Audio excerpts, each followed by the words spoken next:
Selamat pagi anak-anak, bertemu kembali dengan Pak Feris pagi hari ini. Nah, bagaimana kabar kalian? Pasti luar biasa baik, puji nama Tuhan. Nah, teman anak-anak dikasih dalam Tuhan, pagi hari ini kita akan belajar tematik, melanjutkan ya di tema 1, selamatkan makhluk hidup, dan subtema 3, ayo selamatkan hewan dan tumbuhan. Nah, anak-anak, kali ini kita akan mengambil dalam muatan bahasa Indonesia, yaitu membuat simpulan berdasarkan peta pikiran. Nah, simpulan dapat dibuat dengan menemukan informasi penting dari sebuah teks. Jadi anak-anak, ketika kita membaca sebuah teks, yang harus kita lakukan adalah membaca seluruhnya dengan seksama agar kita bisa menemukan informasi-informasi penting di dalam teks. Yang kedua, simpulan disajikan dalam satu kalimat yang berisi pernyataan yang berasal dari ide pokok. Nah, jadi membuat simpulan itu kita bisa yang berisi pernyataan yang berasal dari ide pokok. Nah, simpulan dalam teks itu memuat apa saja? Memuat yang pertama pesan yang akan disampaikan. Yang kedua intisari tulisan. Dan yang ketiga dan ditulis dengan kosakata baku. Nah, simpulan teks dapat dibuat dalam bentuk peta pikiran. Nah, apa sih peta pikiran itu?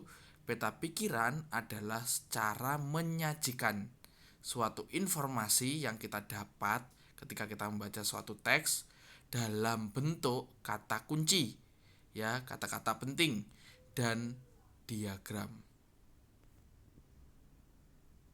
Nah, yang kedua yaitu menuliskan simpulan dari teks. Simpulan dituliskan dengan menggunakan kosakata baku. Apa itu kosakata baku?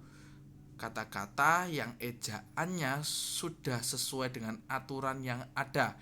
Kalau kalian memiliki kamus besar bahasa Indonesia, nah yang ada di dalam kamus besar itu adalah semua kosakata baku. Jadi ejaan yang benar, yang sesuai. Nah, cara menuliskan simpulan yaitu yang pertama memperhatikan pokok permasalahan atau intisari teks tersebut. Jadi yang pertama memperhatikan pokok permasalahan, ya, permasalahan yang ada di dalam teks tersebut.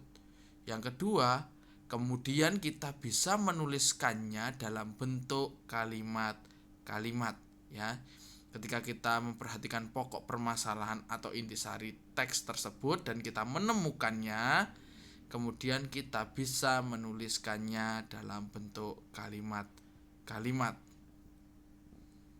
Nah, membuat simpulan berdasarkan informasi penting suatu teks. Nah, bagaimana cara membuat simpulan? Ada beberapa cara, ada 2 cara ya anak-anak. Yang pertama yaitu membaca keseluruhan teks untuk menemukan informasi penting. Sekali lagi ya anak-anak, ketika kita membaca teks secara keseluruhan, itu tujuannya yaitu menemukan informasi penting. Yang kedua, simpulan dapat dibuat dari informasi penting yang kita dapat atau dari ide pokok, ya, permasalahan yang ada. Nah, jadi kita tetap belajar bagaimana membuat simpulan. Nah, anak-anak yang dikasih dalam Tuhan, tugas mandiri hari ini yaitu mengerjakan Bupena halaman 61 sampai 62. Dikumpulkan paling lambat pukul 11, ya. Ditulis di buku tugas. Ingat anak-anak, tugas mandiri hari ini akan Pak Feris ambil sebagai penilaian bahasa Indonesia kalian. Jadi kerjakan dengan sungguh-sungguh, membaca secara keseluruhan, menemukan informasi penting dan menemukan ide pokok. Jadi kemudian kalian tuliskan simpulan itu di dalam peta pikiran dan pertanyaan-pertanyaan yang ada di dalam halaman 61 sampai 62. Anak-anak tetap semangat, tetap jaga diri kalian baik-baik di rumah. Jadi kalian tak usah khawatir, tetap belajar sungguh-sungguh supaya kalian menjadi anak-anak yang pandai, baik, dan kita menyenangkan hati orang tua kita dan Tuhan. Tetap semangat, Tuhan Yesus memberkati. Sampai bertemu di pertemuan selanjutnya.